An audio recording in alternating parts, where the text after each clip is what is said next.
తెలంగాణలో ఎన్నికల ఫలితాల తర్వాత ప్రతిపక్షానికే పరిమితమైన బీఆర్ఎస్ అసెంబ్లీలో తమ నాయకుడు ఎవరనే విషయాన్ని ఈజీగానే తేల్చేసింది. గులాబీ దళానికి సభలో నాయకుడిగా, ప్రతిపక్ష నేతగా కేసీఆరే ఉంటారని ప్రకటించింది. అయితే బీఆర్ఎస్ ఎల్పీ ఉపనేత ఎవరన్నదే ఇప్పటికీ తేలలేదు. దీంతో అసెంబ్లీలో BRS LP deputy floor leader పదవి ఎవరికి కట్టబెడతారన్న దానిపై సస్పెన్స్ కొనసాగుతూ వస్తుంది. గులాబీ పార్టీలో పదవుల కేటాయింపుపై పార్టీ అధినేత కేసీఆర్ ఆచితూచి అడుగులు వేస్తున్నారట. బీఆర్ఎస్ ఎల్పీ ప్రతిపక్ష నాయకుడిగా కేసీఆర్ ఉన్నారు. అయితే సార్వత్రిక ఎన్నికలు పూర్తయి ఏడాదిన్నర దాటినా ఇప్పటి వరకు శాసనసభలో బీఆర్ఎస్ ఎల్పీ డిప్యూటీ లీడర్ను మాత్రం నియమించలేదు. శాసనసభ డిప్యూటీ ఫ్లోర్ లీడర్ ఎంపికను ఎప్పటికప్పుడు వాయిదా వేస్తూ వస్తున్నారు గులాబీ బాస్ కేసీఆర్. దీంతో అసెంబ్లీ సమావేశాల్లో ఆయా అంశాలను బట్టి సాధ్యమైనంత వరకు కేటీఆర్, హరీష్ రావు మాట్లాడుతూ వస్తున్నారు. కానీ ఇప్పుడు పార్టీ సిల్వర్ జూబ్లీ ఉత్సవాల సందర్భంగా మరోసారి బీఆర్ఎస్ ఎల్పీ డిప్యూటీ లీడర్ పదవిపై పార్టీ ఎమ్మెల్యేల్లో చర్చ మొదలైందని సమాచారం.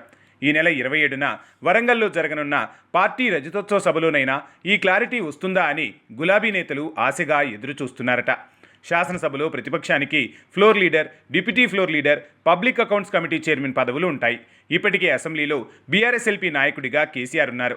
పబ్లిక్ అకౌంట్స్ కమిటీ చైర్మన్ పదవిని అధికార కాంగ్రెస్ పార్టీలోకి వలస వెళ్లిన అరకెబూడి గాంధీకి కట్టబెట్టారు. దీంతో మిగిలిన BRS LP deputy floor leader పదవి ఎవరికిస్తారన్నదే ఇప్పుడు ఇంట్రెస్టింగ్గా మారింది. ప్రతిపక్ష నేతగా ఉన్న కేసీఆర్ అసెంబ్లీకి రెగ్యులర్గా రావడం లేదు కాబట్టి ఆయన లేనప్పుడు ఆ బాధ్యతలను డిప్యూటీ ఫ్లోర్ లీడర్ తీసుకుంటారు. అప్పుడు బీఆర్ఎస్ తరపున అసెంబ్లీలో మాట్లాడేందుకు ఎక్కువ సమయం లభిస్తోంది. అసెంబ్లీలో 2 డిప్యూటీ ఫ్లోర్ లీడర్ పోస్టులను నియమించుకునే అవకాశం ఉండటంతో పార్టీ తరపున 2 డిప్యూటీ ఫ్లోర్ లీడర్లను నియమిస్తారని గత బడ్జెట్ సమావేశాల్లోనే కేసీఆర్ చెప్పారు. దీంతో ఆ 2 పదవులు ఎవరికి దక్కుతాయన్న చర్చ గులాబీ పార్టీ వర్గాల్లో జోరందుకుంది.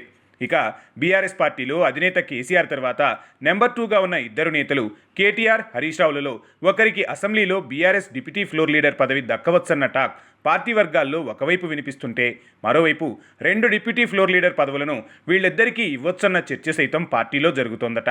ఇలా చూస్తే అసెంబ్లీలో కీలక పదవులన్నీ కేసీఆర్ తన కుటుంబానికే కేటాయించుకున్నారన్న విమర్శలు సైతం వెల్లువెత్తే అవకాశం ఉందని కేసీఆర్ సహా పార్టీ ఉన్నత వర్గాలు అంచనా వేస్తున్నాయట. పెత్తనం మొత్తం ఒక్క కుటుంబం చేతిలోనే ఉన్నాయనే ఆరోపణలకు చెక్ పెట్టాలంటే కేటీఆర్, హరీష్ రావు వీళ్ళిద్దరిలో ఎవరో ఒక్కరికి మాత్రమే శాసనసభ డిప్యూటీ ఫ్లోర్ లీడర్ పదవి ఇచ్చి మరో డిప్యూటీ ఫ్లోర్ లీడర్ పదవిని సీనియర్ ఎమ్మెల్యేకు కట్టబెట్టే ఛాన్స్ ఉందన్న చర్చ సైతం గులాబీ వర్గాల్లో వినిపిస్తోందట. మరో డిప్యూటీ ఫ్లోర్ లీడర్ కోసం సబితా ఇంద్రారెడ్డి, జగదీష్ రెడ్డి, ప్రశాంత్ రెడ్డి, తలసాని శ్రీనివాస్ యాదవ్ తదితరుల పేర్లను కేసీఆర్ పరిశీలిస్తున్నారట. అయితే కేటీఆర్, హరీష్ రావు ఈ 2 అగ్రనేతల మధ్య పోటీ తీవ్రంగా ఉండటంతో ఎవరికి డిప్యూటీ ఫ్లోర్ లీడర్ పదవిని కట్టబెట్టాలన్న దానిపై గులాబీ బాస్ కేసీఆర్ మల్లగుల్లాలు పడుతున్నారట. ఎన్నికలు పూర్తయి ఏడాదిన్నర గడుస్తున్నప్పటికీ గులాబీ బాస్ కేసీఆర్ ఎటువంటి నిర్ణయమూ తీసుకోలేకపోతున్నారట.